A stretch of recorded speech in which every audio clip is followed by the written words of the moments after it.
From the book I Might Regret This by Abbi Jacobson, a chapter called Minor Regrets, written from Marfa, Texas to Santa Fe, New Mexico.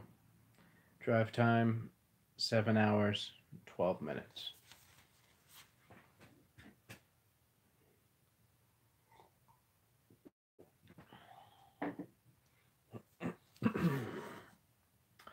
Minor Regrets. As I drove past antique markets and dozens of peach farms, I started thinking about the small things I wish I'd done, like stopping for a peach, ways in which I'd handled situations in the past, and actions I full on regret. There are so many deeper regrets, so many things I didn't say to people who aren't around anymore, things I did say, moments I don't like to even think about because they're too painful. But these smaller missteps are just as important. Living without regrets is impossible. But for me, keeping them in a mental file, tucked away, safe and sound, can come in handy. I can go through them once in a while to see how much I've grown, see the old versions of myself lined up next to one another, knowing that this version of me right now will soon join the pack. Elijah Wood. In fourth grade, I concocted an elaborate scheme to convince my elementary school busmates that Elijah Wood was my cousin. I'm not sure why I did this, or why I'd decide to make him related to me, as my only real connection with him was thinking that he was adorable, cutting out Bop magazine clippings of him and hanging them on my wall next to Will Smith and Jonathan Brandis. This isn't really that terrible of a crime, and I'm not even sure I completely regret it, but the deceit feels worth mentioning. I brought in a framed photo of a young Elijah Wood, no doubt snipped from another Bop or Big Bopper magazine, and put an even younger photo of my actual cousin Corey, who only shares brown hair with Sir Wood behind it, to prove somehow that we'd been updating his photos as he aged. The frame alone was the key to the whole ploy. When you put a photo inside a frame, it changes everything. It becomes real and has meaning. My busmates bought it. I succeeded in lying about being related to a young actor known best for his popular roles in The Good Son and North. Great. There was no end game. Great. There was no end game except the satisfaction of being able to create a story and execute it well enough to make it seem real. I'm finding a bunch of my regrets, innocent as they may be, revolved around me creating things other people believed that I then felt bad about. I suppose I was bound to become a writer or an actor, a writer or an actor or a con man. Jewish genes. I grew up in a town that wasn't very Jewish at all. I was probably one of 10 Jewish kids in my school, and my only Jewish friends were from camps I went to over the summer. I wasn't very religious, but I did go to Sunday school and even had a bat mitzvah. I could read Hebrew, but was never taught what I was reading, so looking back, my Jewish education feels half assed. I could read words out loud, but not understand them. Why didn't we learn the other half of knowing a language? Years of Wednesday evening and Sunday morning classes, done for one night of performance art at my bat mitzvah, where I stood on the altar and competed with my frizzy hair for the leading role. There was a girl in my school who was also Jewish, but she didn't have a bat mitzvah, and I remember questioning her about if she was in fact Jewish if she didn't have this ceremony. The ceremony I just mentioned as having no real stake in, one where I could have been reciting a Hebrew dictionary for all I knew. What a dick. I don't know if I really meant it in that tone, but I had no clue what Jewish meant or was, and I sure as hell wasn't evolved enough to understand that there are varying degrees of religion and beliefs for everyone. I know that she probably questioned her Judaism because of me, and I've always felt a lot of guilt about it. Maybe I'm more Jewish than I think. Hotwire. I hotwired a car and was the getaway driver for a bank robbery in 1998. This is a lie, but wouldn't that be incredible? What if I was baby driver? While I'm here, I want to mention the fact that I think that movie, Baby Driver, would have been way better if the role of baby was a woman, or if any woman in the movie said more words than a baby might. I think this is about almost all films, as most of the nuanced, fun, and risky characters are men. Would you believe it less if it was a woman? Right. Only a straight white guy with floppy hair can play a highly skilled getaway driver with an inner ear problem and bizarre social skills. The film would completely lose its relatability if it was a woman. How would we pay attention? How would we laugh at that? While I'm inside this room, getting down and dirty, I would have killed it as baby. Come on, you'd watch that movie. Me sitting in a getaway car, scrolling the wheel of the original iPod, searching for the perfect song to drive away to. Oh man, that would have been something special. You could you can put your bookmark in here now if you need a second to process. No pressure to continue right on to the next minor regret. That was a lot to take in. We're doing these.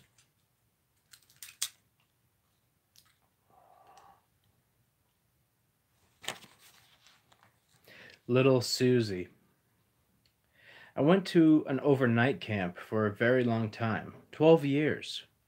I started at 10 years old and was a camper until I was 16. And then I was a counselor until I was 21. There's a lot to be said about this experience, but this is about one tiny thing I remember from when I was about 12. One day, that summer, I made up this song, Little Suzy, the only lyrics being, I went to the market to see my little Suzy. When I got there, she wasn't there. So I left her alone. Alone's spelled out long. It's the type of song that doesn't really jump off the page, one where the performance plays a significant role. Anyways, I was singing this song and ended up asking a few of my bunkmates if they'd heard it. One of them said, "Yeah, of course, I know that song." I proceeded to say, "Oh, do you? 'Cause I just made it up." Again, what a dick. I particularly don't like when people pretend to know things they don't, and strongly believe it's okay to not know everything. It's alright to not know if every song, and it doesn't make you uncool. So part of me was like, why are you doing that? Annoyed that she felt the need to fake it. But looking back now, with my adult glasses on, I see she was just trying to fit in, and I called her out. In fact, to set her up. In fact, I set her up. Not cool, Abby. Not cool at all. There was there's so much content to consume, a constant flow of news stories, and one scandal after the other to keep track of. It would be crazy to know everything, let alone every piece of pop culture. That's why we have friends and coworkers, family, and interactions with people at all, so we can share what we know with them and vice versa. So, yeah, I was a huge asshole about my hit song, but Little Suzy and its catchy chorus always remind me to be a bit kinder in this world of overflowing information. Little Suzy.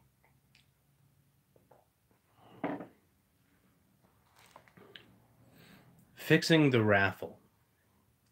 When I was about 7 and my brother was 10 or 11, I fixed a raffle at our elementary school so that he and his girlfriend at the time, Whitney Starr, would win. I was selected, I'm not sure how or why, to be one to be the one to put her hand in a bowl of crumpled pieces of paper with names written on them and pick the winner.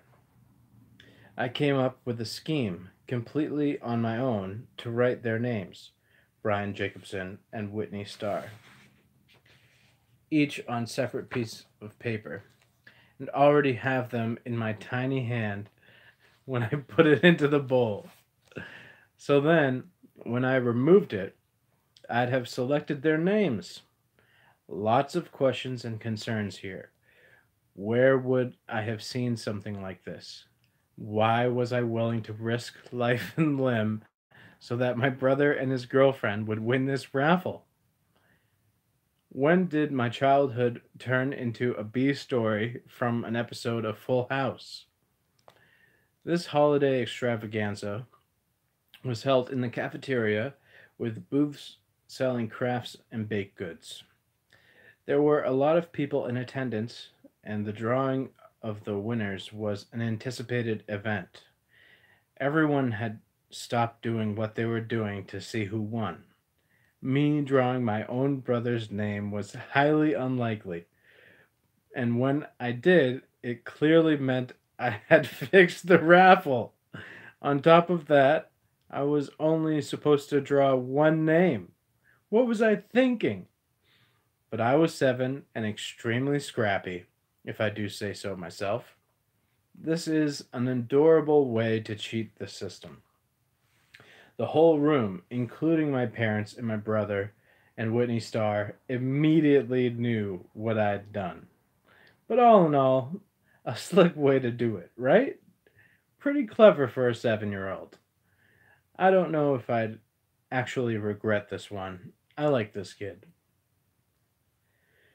Hotel bathroom. I wish I'd had sex this one night with this guy in a hotel bathroom. I was hooking up with him after a bar mitzvah, for which I'd been hired by the family to take photos. I'm not sure how I fell into this, but there was a brief period of time during college where I was being hired by friends and family, by friends or friends of my dad's, to take photos at events for a couple $100. That was a ton of money for me at the time, especially since I was using a terrible digital camera. I'm not talking about a high-end digital camera. I'm referring to those tiny digital cameras where you'd slide a piece of plastic over to expose the lens. The ones where you have no control over anything. Total point and shoot. Did I also mention I'm not a photographer? I fear these photos capturing important milestones like bar and bat mitzvahs and high school reunions were not in the best hands. I suppose they got their $200 worth, but I'm not consumed with a larger fear that one of these people will read this, go back and look at said photos, and realize how awful they are. How that moment in their child's life wasn't properly captured. How people's faces are properly cut off and everyone's eyes are red. How me not being able to figure out the right flash setting might not have set the scene properly. If that is you in this moment, then listen. Memories are way more important than photos. And that's the real takeaway here. Maybe I did you a favor. So, on this particular night, I was taking photos at a bar mitzvah of a family I went to camp with. I had hooked up with this guy from, I had hooked up with this guy the previous summer, and we now found ourselves in our mutual friend's hotel room making out in the bathroom. I didn't know why I didn't have sex with him. It was a clear mishandling of the situation. I had $200 in my bag, hazy circles in my eyes from the terrible flash, and my priorities weren't lined up. I should have fucked that extremely hot, sweet guy on the toilet of that hotel bathroom, and I didn't. Mm. Well,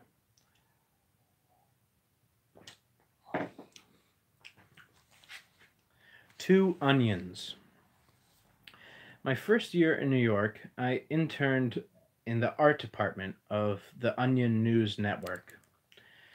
I tried my best to make friends with my boss, but she was just terrible to me. I was so excited about the job to potentially blend my artistic skill set with my new love of comedy, but she didn't want any of it, and I'm not even sure why I was hired.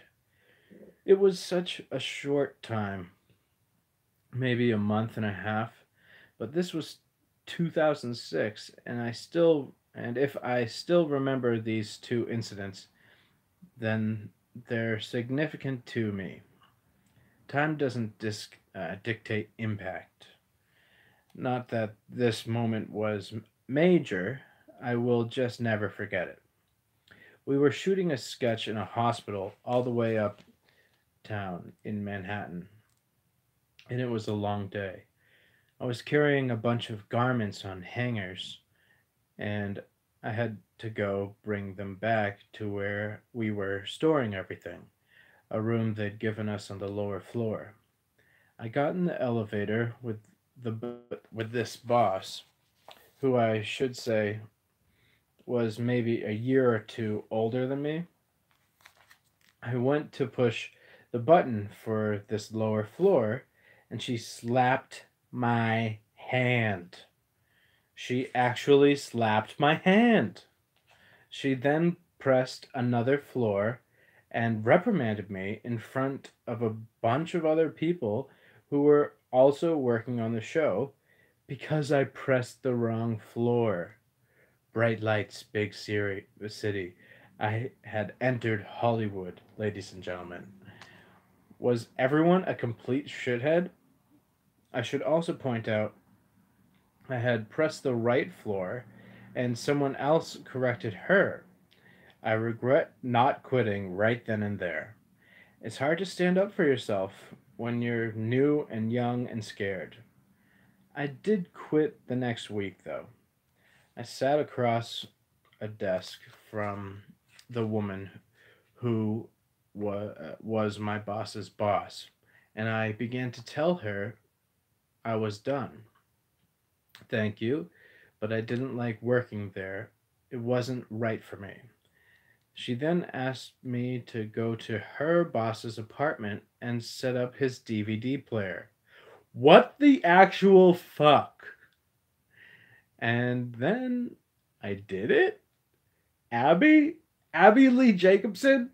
I had just quit because I felt terrible in this environment.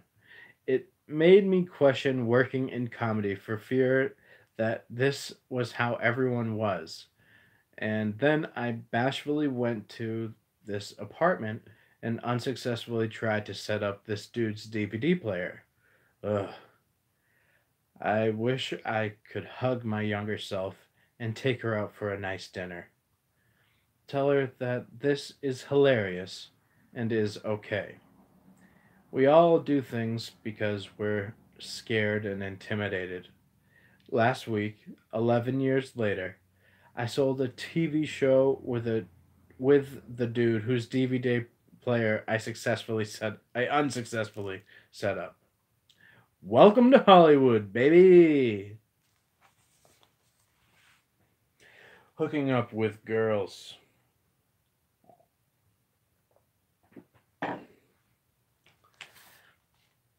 I regret not having hooked up with or dated girls in college.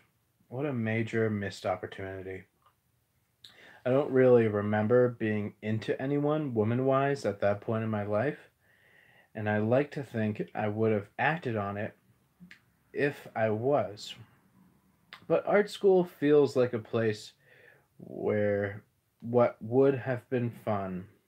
But art school feels like the place where that would have been fun. I was so shy there, so extremely introverted, so different than the versions of myself that bookend those 4 years. But I should have fucked at least one girl, right?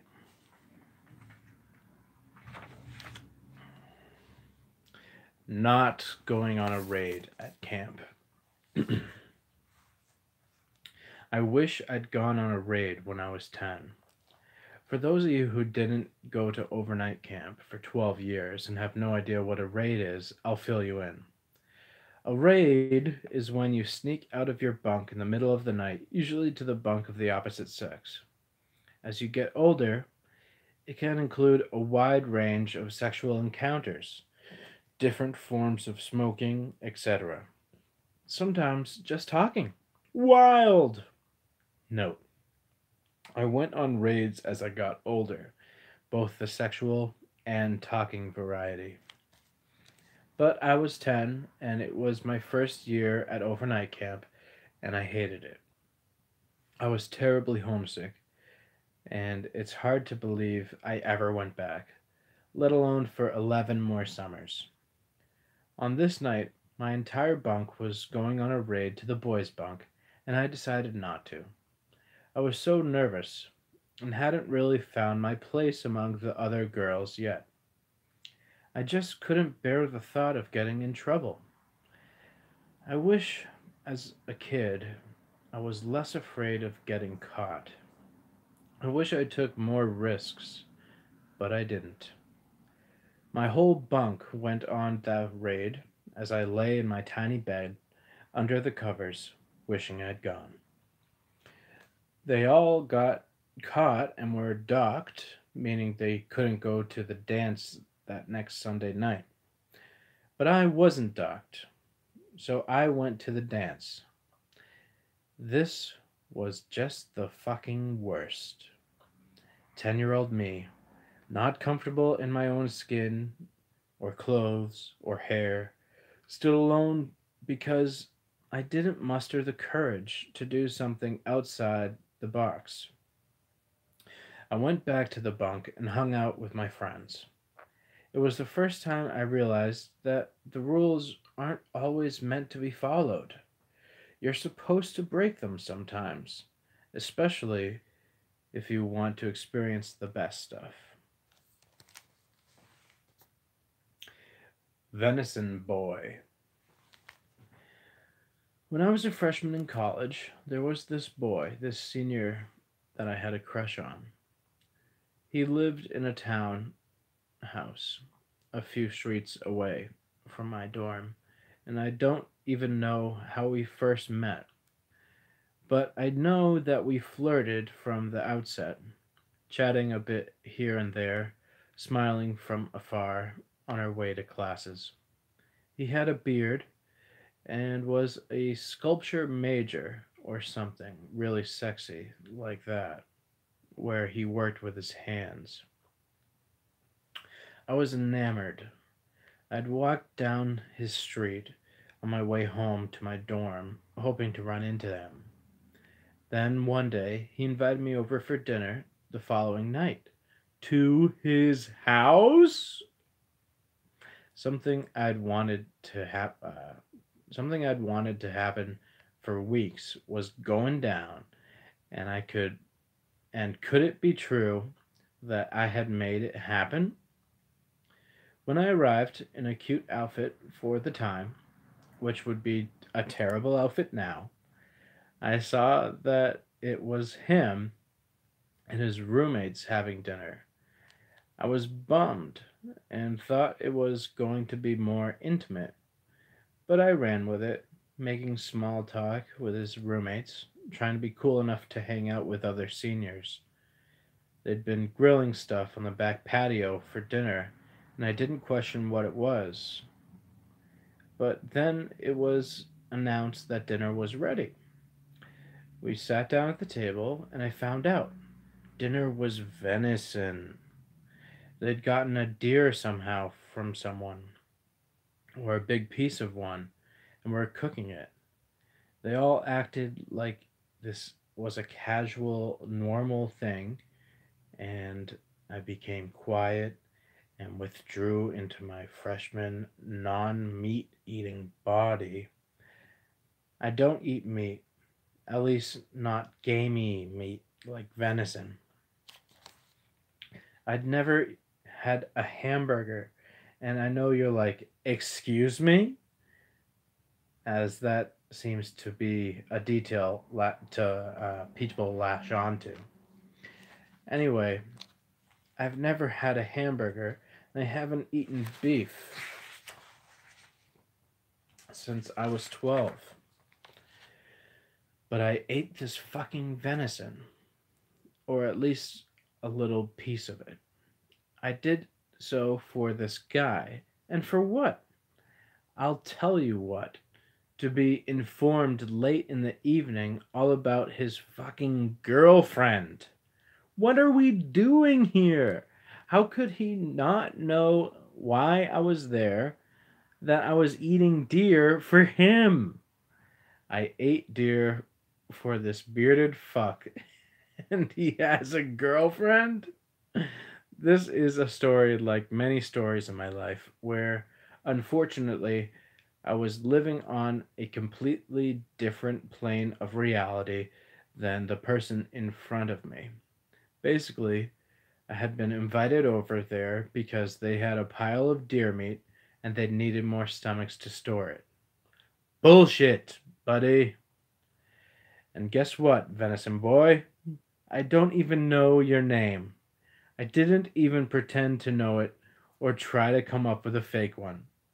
I regret eating that meat for that boy whose name has left me. And that, my friends, was Minor Regrets by Abbi Jacobson from the book I Might Regret This: Essays, Drawings, Vulnerabilities, and Other Stuff.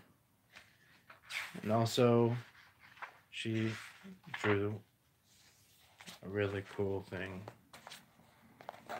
It's Amy Mann, mental illness. So that's pretty cool. Well, I hope you enjoyed our time here tonight. I know I did. And get Abby's book. Broad City, the final season, just had its premiere. Tune into that. If you're watching this later, down the line, find it on DVD and Blu-ray. If you like the channel, subscribe. I read chapters of books that I like. It's a new thing I'm trying. I think it's a good idea. Well, I hope you enjoyed this, and like and subscribe, and I'll see you soon.